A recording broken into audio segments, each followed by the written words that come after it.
Bayangan bukanlah tempat perlindungan. Ia adalah panggung bagi mereka yang mengerti bahwa cahaya hanya menyoroti kelemahan. Di dunia di mana simpati dipertontonkan dan pengakuan diperdagangkan, kekuasaan sejati tidak pernah muncul dari permukaan. Ia dibangun dalam keheningan, dirancang dalam rahasia, dan dijalankan melalui pengaruh yang tidak terlihat namun tak tertolak. Setiap gerakan yang terbaca adalah kelemahan. Setiap keluhan adalah undangan bagi para pemangsa. Jangan berpikir bahwa kebenaran akan menyelamatkanmu. Yang menyelamatkanmu adalah kendali atas narasi. Dunia tidak pernah memperlakukan orang berdasarkan niat mereka, hanya berdasarkan persepsi yang mereka pancarkan. Maka jadikan dirimu ilusi yang tak dapat disentuh, bukan manusia yang bisa dilukai. Mereka tidak perlu tahu siapa dirimu. Mereka hanya perlu percaya bahwa menentangmu akan mahal harganya. Kuasai diam, karena dalam diam engkau memata-matai. Kendalikan alur bicara, bukan untuk berbagi, melainkan untuk mengarahkan. Segala yang tidak kau ucapkan menjadi jaring yang menjerat mereka yang berasumsi. Biarkan musuhmu tersesat dalam interpretasi, sementara engkau tetap bergerak seperti bayangan yang tidak pernah dapat mereka tangkap. Jangan mencari kebenaran, cari posisi. Jangan cari pembenaran, cari pengaruh. Jangan cari keadilan, cari kekekalan di dalam struktur yang kau bangun dengan tenang. Ketahuilah, emosi adalah bahan bakar kehancuran, dan setiap reaksi yang tidak dipikirkan adalah senjata yang kau berikan kepada lawan. Dunia tidak menunggu orang baik menang. Dunia tunduk pada mereka yang bisa mengendalikan apa yang terlihat, kapan harus berbicara, dan siapa yang harus bicara. Siapapun yang memahami ini tidak perlu berdebat. Ia cukup hadir dan ruangan menyesuaikan diri. Bangun reputasi dalam diam. Amati lebih dari yang kau tunjukkan. Jadikan setiap pertemuan sebagai perhitungan. Dan ingat, kekuasaan bukanlah tentang memiliki, melainkan tentang membuat yang lain takut kehilangan sesuatu jika mereka kehilanganmu. Itu bukan sekadar pelajaran. Itu adalah hukum dingin yang mengikat dunia ini. Siapa yang mengerti hukum ini hidup. Siapa yang tidak, dimusnahkan tanpa pernah tahu siapa yang menarik pelatuknya. Bagian 1. Persepsi adalah medan tempur pertama. Jangan tertipu oleh narasi moralitas yang diajarkan dunia kepada anak-anak. Dunia tidak menghargai niat, hanya ilusi yang tampak kuat.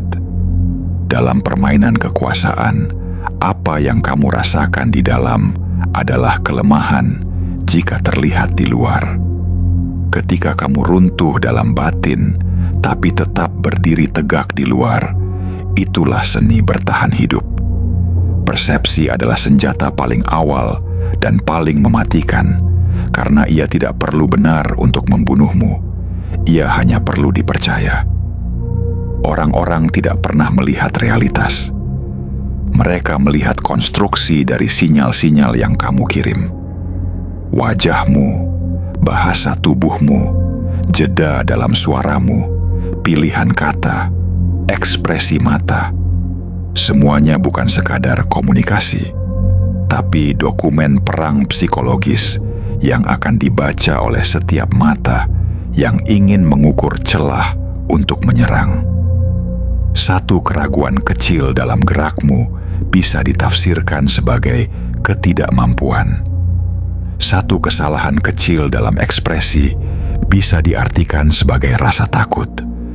Dan seperti kawanan serigala yang mencium bau darah, para oportunis tidak menyerang karena kamu benar-benar lemah, tapi karena kamu terlihat lemah.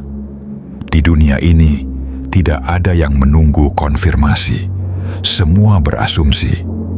Maka kamu harus menjadi arsitek dari asumsi-asumsi itu. Bangun citra seperti kamu membangun benteng, tinggi, kokoh, dan membingungkan.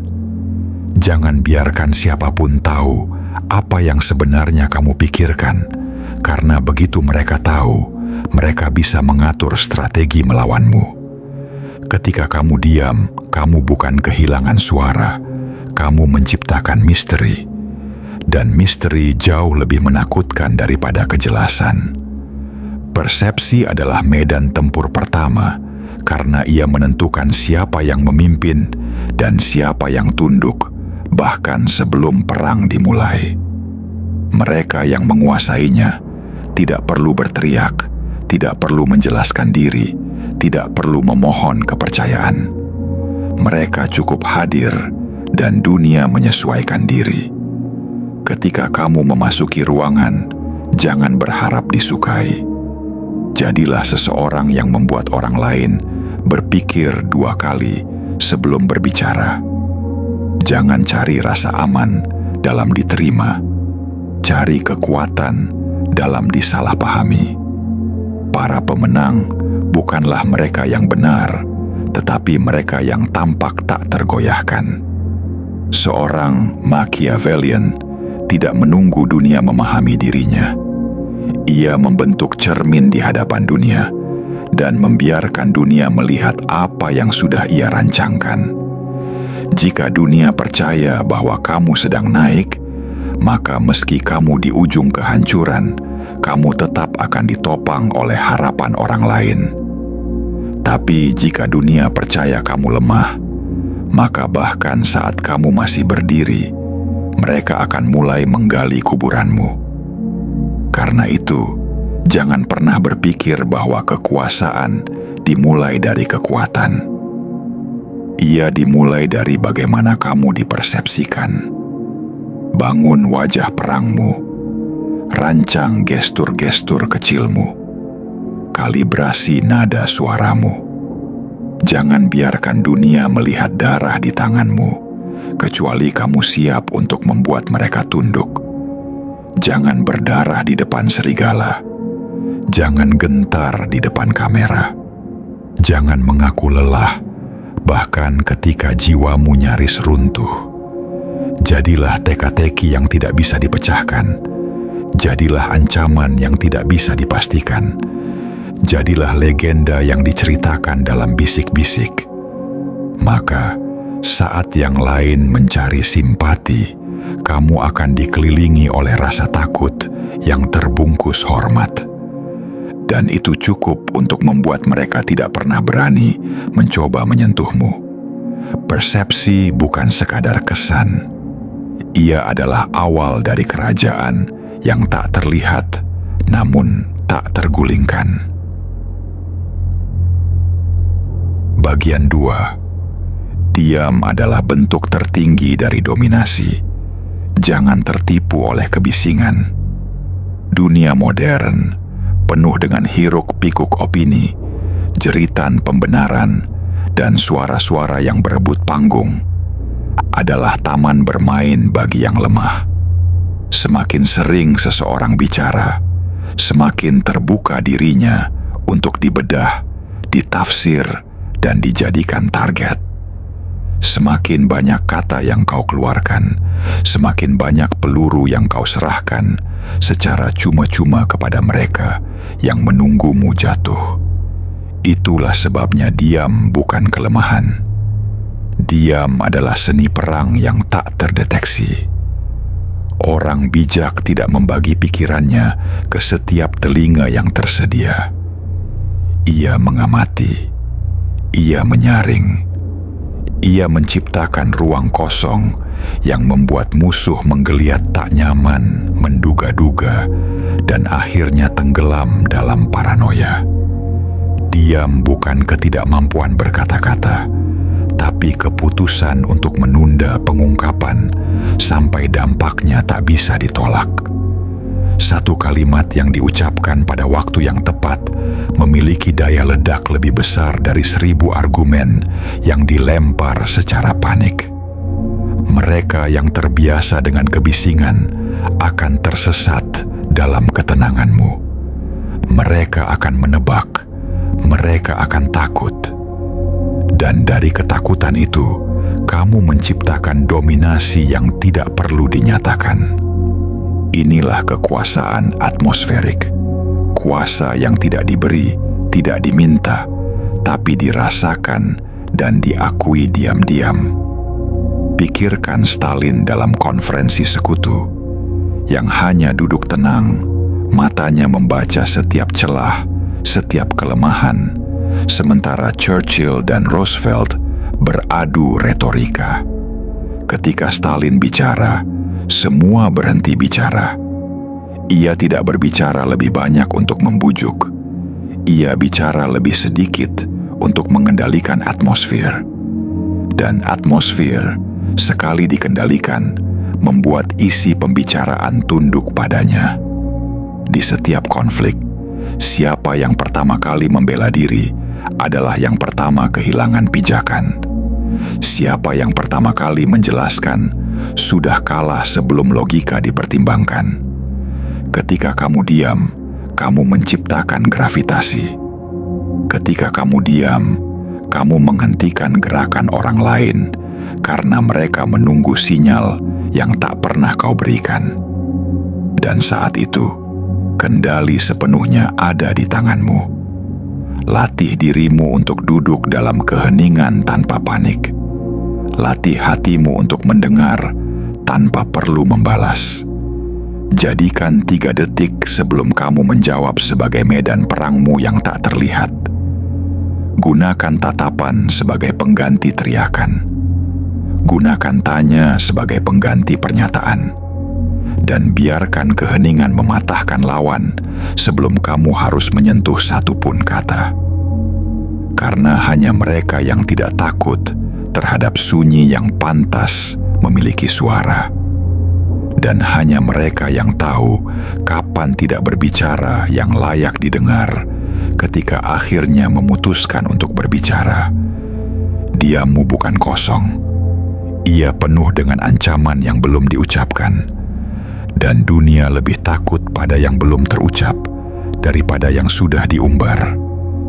Diam, jika dikuasai, adalah bentuk tertinggi dari dominasi. Bagian 3. Kelemahan yang terlihat lebih mematikan daripada kelemahan yang nyata. Musuh tidak menyerang ketika kamu benar-benar hancur. Mereka menyerang ketika mereka mencium aroma kemungkinan. Dunia tidak bergerak berdasarkan data akurat. Dunia bergerak berdasarkan indikasi. Dan di dalam strategi kekuasaan, indikasi kelemahan lebih berbahaya daripada kehancuran itu sendiri. Lihat sekelilingmu. Mereka tidak menunggu alasan untuk mengkhianatimu. Mereka menunggu momen. Momen ketika kamu terlihat lengah. Momen ketika suara darimu terdengar ragu. Momen ketika kamu berkata, "Saya sedang berjuang." Momen itu bukanlah kesalahan, itu adalah peluru. Bukan karena kamu salah, tapi karena kamu memberi izin kepada mereka untuk membidik. Jangan percaya pada ilusi bahwa kejujuran emosional akan dihargai di tengah kompetisi. Dunia bisnis, politik, kekuasaan, semuanya adalah teater gladiator di mana transparansi yang tidak terkendali hanyalah pemberian kelemahan secara sukarela. Mereka tidak perlu mengangkat senjata untuk menjatuhkanmu. Mereka cukup menyebar keraguan ke telinga orang yang tepat pada waktu yang tepat dan membiarkan sistem bekerja untuk menghancurkanmu secara otomatis. Dan inilah hukum yang harus kamu hafalkan dengan darahmu. Kamu tidak harus hancur agar mereka menghancurkanmu. Kamu hanya perlu terlihat seperti sedang dalam perjalanan menuju kehancuran. Ingat kembali cerita tentang Michael, lulusan dari universitas paling elit, cerdas, pekerja keras, disukai banyak orang. Lalu ia mengaku sedang kesulitan. Hanya satu kalimat, hanya satu momentum yang membuka sedikit celah. Dan dalam waktu singkat, sistem menyusunnya kembali sebagai seseorang yang tidak mampu memikul beban. Seorang rekan yang tersenyum saat duduk di sebelahnya, diam-diam mengangkat pisau dan menyodorkannya ke tangan eksekutif yang berambisi naik tingkat. Michael tidak kehilangan pekerjaannya karena gagal. Ia kehilangan segalanya karena terlihat seolah-olah bisa gagal. Kesalahan bukan pada emosi. Kesalahan adalah memperlihatkannya kepada mereka yang mengubahnya menjadi amunisi. Karena itu, hilangkan kebutuhan untuk dimengerti. Hapus keinginan untuk ditolong. Lepaskan obsesi untuk dikasihani. Di tengah medan kuasa, rasa sakit adalah rahasia yang harus dikubur dalam. Penderitaan adalah ritual senyap yang tak boleh didengar siapapun. Tampilkan hanya satu hal, bahwa kamu tidak dapat dihancurkan. Bahkan jika jiwamu retak, bahkan jika pikiranmu bergulat di dalam kehancuran, wajahmu harus tetap setajam granit. Lidahmu harus tetap terlatih untuk meyakinkan. Tubuhmu harus menjadi simbol ketenangan yang membungkam keraguan siapapun. Inilah prinsip yang Machiavelli pahami jauh sebelum dunia mengenal teori tentang persepsi dan kognisi sosial. Kekuasaan tidak dimenangkan oleh yang kuat secara internal, tapi oleh mereka yang tampak tidak bisa digulingkan dari luar. Maka jangan menangis di media sosial. Jangan curhat di grup rekan kerja. Jangan beritahu orang yang tak perlu tahu. Di balik setiap kalimat lemah, selalu ada seseorang yang mendengar bukan untuk membantu, tetapi untuk mencatat, untuk merangkai informasi menjadi peluru, untuk menunggu saatmu membuka pagar bentengmu sendiri. Simpan kehancuranmu dalam arsip batin. Jangan bagi kecuali kepada mereka yang tak punya kuasa atas reputasimu. Menderita dalam diam, karena semakin kamu terlihat stabil ketika badai datang, semakin kuat kamu dikira. Dan semakin kuat kamu dipersepsikan, semakin kecil kemungkinan mereka mencoba menjatuhkanmu. Di dunia strategi, kamu menang bukan dengan fakta. Kamu menang dengan persepsi. Kamu tetap bertahan bukan karena kamu lebih hebat, tapi karena tidak ada seorang pun yang berani menguji apakah kamu bisa dijatuhkan. Dan itu hanya terjadi jika kamu tidak pernah menunjukkan bahwa kamu bisa retak. Kekuatanmu bukan pada kenyataan, tapi pada bayangan yang kamu ciptakan. Bahwa kamu tak bisa disentuh, tak bisa digulingkan, tak bisa dipatahkan, meskipun kenyataannya kamu sedang berjalan di atas pecahanmu sendiri. Bagian 4. Emosi adalah celah, reaksi adalah kekalahan. Jangan biarkan perasaan mengendalikan strategi. Jangan biarkan kemarahan merancang jawaban. Di medan kekuasaan, yang mengendalikan emosinya adalah yang mengendalikan arah permainan. Setiap kali kamu bertindak karena marah, kecewa, cemburu, atau ingin membalas dengan segera, kamu sedang memperlihatkan nadi yang berdenyut. Dan bagi lawan yang sabar, nadi itu adalah undangan. Musuh tidak selalu menyerang dengan frontal. Mereka tidak selalu datang dengan senjata atau pisau. Mereka datang sebagai penyebab gangguan kecil yang membuatmu goyah. Mereka ingin kamu keluar jalur lebih dulu, kehilangan ketenangan, meninggikan suara, membalas pesan terlalu cepat, membantah terlalu keras, atau tergelincir ke dalam permainan yang mereka bangun. Dan ketika kamu terpancing, ketika kamu bereaksi, saat itulah kamu tidak lagi menjadi pengendali. Kamu menjadi pemain yang dikendalikan. Ketahuilah, dalam setiap konflik, bukan volume suara yang menentukan siapa pemenang, tapi siapa yang tidak kehilangan bentuknya saat badai datang. Diam yang tajam lebih mematikan daripada teriakan yang emosional. Respons yang tertunda tetapi terukur lebih berbahaya daripada pembalasan yang instan. Lihat bagaimana Al Capone membalas pengkhianatan dalam diam. Ia tidak datang dengan amarah. Ia tidak membiarkan kemarahan mengaburkan pikirannya. Ia memilih waktu, merancang jarak, membangun alibi, dan membiarkan musuhnya merasa aman terlebih dahulu. Kemudian ketika semua sudah dalam tempatnya, ia menghancurkan mereka tanpa suara. Itu bukan balas dendam. Itu eksekusi strategi. Emosi adalah barang mewah yang tidak dimiliki oleh mereka yang ingin tetap berkuasa. Sekali kamu terlihat bereaksi, kamu memberitahu lawan bahwa kamu terganggu.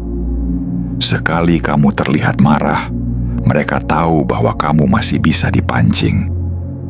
Sekali kamu membela diri, kamu sudah menyerahkan narasi kepada mereka. Maka hancurkan emosi sebelum ia menghancurkan taktikmu. Saat seseorang menyerangmu secara personal, jangan balas dengan penjelasan. Balas dengan keheningan.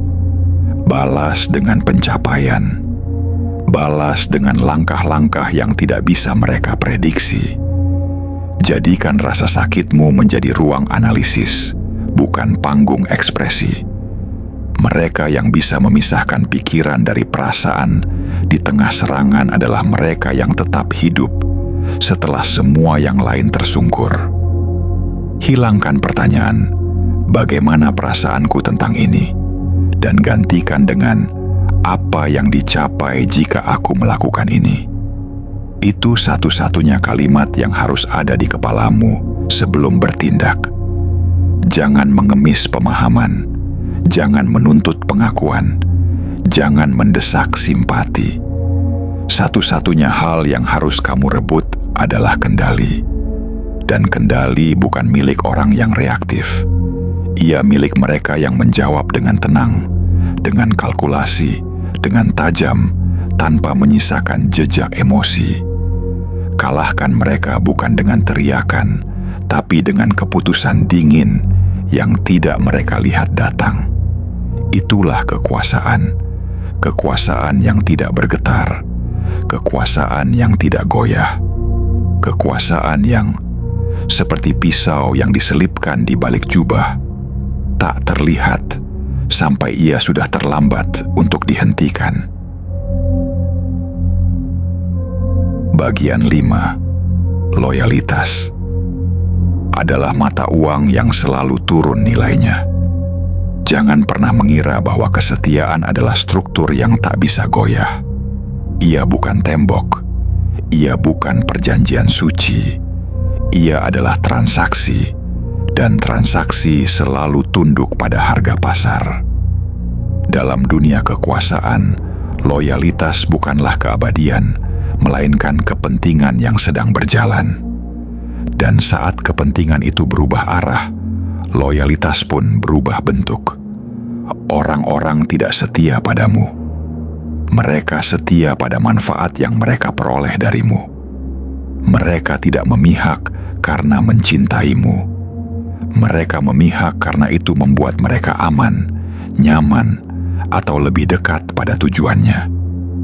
Maka kesalahan fatal terbesar adalah membangun benteng kekuasaan di atas pondasi emosi. Mereka yang kau bantu suatu hari bisa menusukmu. Mereka yang kau percayai suatu saat bisa menjualmu. Bukan karena mereka jahat, tapi karena mereka menghitung bahwa itu lebih menguntungkan. Lihat Julius Caesar, yang ditikam bukan oleh lawan politiknya, tetapi oleh sahabat yang paling ia percaya. Brutus tidak mengkhianati Caesar karena ia membencinya. Ia mengkhianati karena ia percaya masa depan akan lebih menguntungkan tanpa Caesar. Kata-kata terakhir Caesar bukan tangisan, itu pengakuan. Kamu juga anakku. Sebuah kalimat dingin dari seorang yang akhirnya mengerti bahwa loyalitas adalah mitos yang hanya bertahan sampai realitas berubah. Jangan berperilaku seolah-olah ikatan pribadi akan melindungimu. Jangan berharap bahwa hubungan emosional akan menjadi tameng. Perlindungan sejati datang dari pengaruh, bukan dari kasih. Dari posisi, bukan dari keakraban. Dari daya gugat, bukan dari kedekatan. Bangun kekuasaanmu bukan dari simpati, tapi dari struktur yang membuat orang berpikir dua kali sebelum meninggalkanmu. Jadilah sosok yang terlalu berharga untuk dilupakan, terlalu berbahaya untuk ditinggalkan, terlalu sulit untuk digantikan. Kontrol akses, kuasai informasi, pegang kunci yang mengatur aliran nilai. Maka orang akan tetap di sisimu bukan karena mereka ingin, tapi karena mereka harus. Dan saat loyalitas diuji, jangan menunjukkan rasa sakit. Jangan tampil sebagai korban. Tersenyumlah seolah kamu sudah memperkirakan pengkhianatan itu sejak awal. Karena pada dasarnya, kamu harus memperkirakannya. Tidak ada sekutu yang abadi. Yang abadi adalah kepentingan. Maka posisikan dirimu selalu dalam lintasan kepentingan yang orang lain butuhkan. Maka, meskipun mereka membencimu, mereka tidak akan berani meninggalkanmu. Jika seseorang menghormatimu hanya karena mereka menyukaimu, mereka akan mengkhianatimu begitu rasa itu memudar. Tapi jika mereka menghormatimu karena mereka membutuhkanmu, karena mereka takut pada konsekuensi jika melawanmu, maka mereka akan bertahan bahkan ketika rasa suka telah lama hilang. Itulah loyalitas yang tidak rapuh. Loyalitas yang dipaksa oleh struktur. Loyalitas yang tidak tumbuh di hati, tetapi ditanam dalam logika ketakutan dan kebutuhan. Maka jangan kejar cinta. Bangun ketergantungan. Jangan kejar pengakuan. Bangun reputasi yang membuatmu menjadi kutub yang tidak bisa diabaikan. Dan ketika badai datang, kamu tidak akan memohon untuk diselamatkan. Kamu akan jadi tempat berlindung yang semua orang cari, karena mereka tahu, jika tidak bersamamu, mereka tidak akan bertahan. Itu bukan sekadar strategi. Itu adalah bentuk kekuasaan yang tidak bisa dirayu, tidak bisa dipalsukan, dan tidak bisa dijatuhkan dengan pengkhianatan. Karena pengkhianatan hanya berhasil saat kamu memberi nilai lebih pada rasa, bukan pada posisi. Bagian 6. Kekuasaan terbesar adalah kendali tanpa pengakuan. Jangan pernah berharap pada sorotan. Jangan tertipu oleh gemerlap nama, pangkat, atau gelar. Di balik setiap wajah yang memimpin dari atas panggung, selalu ada satu sosok lain yang tak terlihat, tetapi menggenggam semua tali. Itulah posisi yang harus kau incar. Bukan sebagai raja yang duduk di singgasana, tetapi sebagai arsitek bayangan yang memilih siapa yang layak menduduki tahta berikutnya. Visibilitas mengundang serangan. Terlalu terlihat membuatmu menjadi target yang mudah. Saat kamu memamerkan kekuasaan, kamu membuka peluang bagi setiap ambisi setiap dendam, setiap strategi untuk menjatuhkanmu. Maka, jangan bodoh dengan mencintai sorotan. Kekuasaan sejati tidak pernah memerlukan pengakuan. Ia beroperasi dalam sunyi, di balik layar, melalui bisikan yang mengubah keputusan publik tanpa harus tampil dalam berita. Belajarlah dari J. Edgar Hoover. Ia tidak pernah memegang jabatan publik yang dipilih oleh rakyat, namun presiden datang dan pergi sementara dia tetap berdiri. Kekuatannya bukan berasal dari rakyat, tapi dari rahasia, berkas, fakta tersembunyi, informasi yang membuat setiap orang kuat menjadi rapuh saat menghadapinya. Hoover tidak pernah harus mengancam langsung. Kehadirannya saja sudah cukup untuk membungkam niat pemberontakan. Inilah prinsip utama. Semakin sedikit yang mereka tahu tentangmu, semakin sulit mereka merancang kejatuhanmu. Ketika kamu misterius, mereka akan sibuk menebak. Ketika mereka menebak, mereka berhenti bergerak dengan yakin. Dan ketika mereka ragu, kamu tinggal memilih titik serangan yang paling efektif, karena mereka telah lumpuh oleh ketidakpastian. Bangun reputasi sebagai seseorang yang selalu membuat sesuatu terjadi, tapi tidak pernah disebut dalam prosesnya. Biarkan orang lain menjadi wajah dari keberhasilan. Kamu cukup menjadi tangan tak terlihat yang memutar roda. Pujian tidak penting. Kendali jauh lebih langgeng daripada tepuk tangan. Gunakan ego orang lain untuk membentuk jalur yang kamu kehendaki. Biarkan mereka berpikir bahwa itu ide mereka. Biarkan mereka merasa memimpin, padahal kamu yang mendikte arah. Seringkali yang paling efektif bukanlah perintah langsung, melainkan dorongan halus, pengaruh atmosferik, kalimat ringan yang ditanam di awal percakapan dan membuahkan keputusan seminggu kemudian. Berhentilah menunjukkan betapa kamu dibutuhkan. Semakin kamu terlihat membutuhkan orang lain, semakin mereka merasa punya posisi tawar untuk menjatuhkanmu. Tapi jika kamu membuat mereka merasa bahwa mereka yang membutuhkanmu, maka kamu menciptakan ketergantungan yang tak bisa mereka lepas, bahkan jika mereka mencoba. Itulah kekuasaan, bukan dominasi terbuka, tapi cengkeraman yang tidak bisa mereka lihat, namun mereka rasakan. Kuasa seperti itu tidak bisa diserang, karena tidak ada bentuk nyatanya. Tidak bisa ditumbangkan, karena tidak berdiri pada satu fondasi yang bisa digoyahkan. Ia seperti udara, tidak bisa ditangkap, tapi membuat semua bernapas sesuai arahnya. Maka, jangan pernah berambisi untuk menjadi pusat perhatian.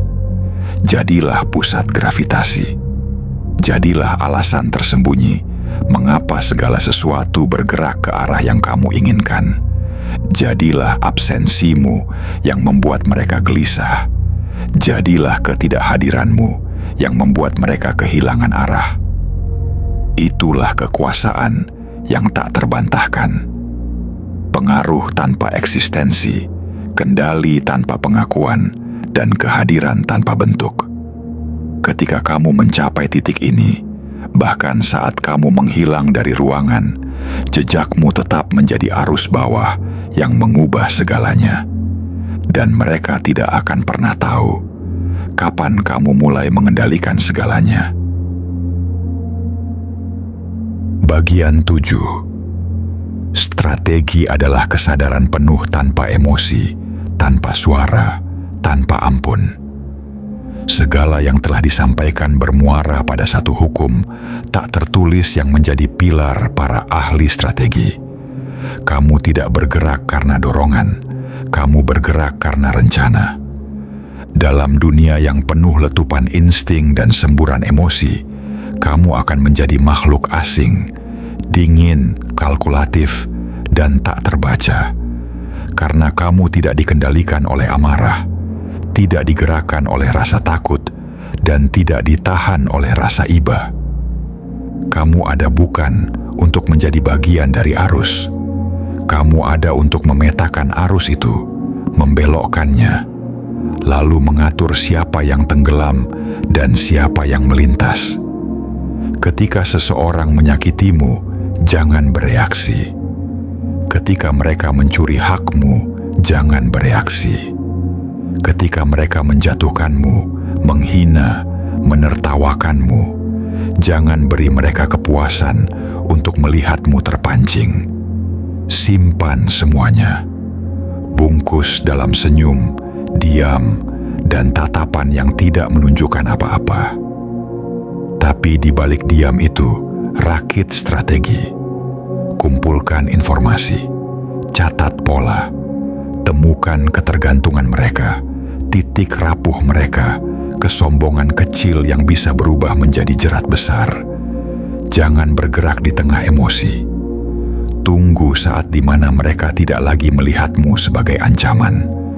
Biarkan mereka tertidur dalam rasa aman palsu. Dan saat waktu itu tiba, bergeraklah. Cepat, tepat, tanpa suara, tanpa drama, hanya hasil.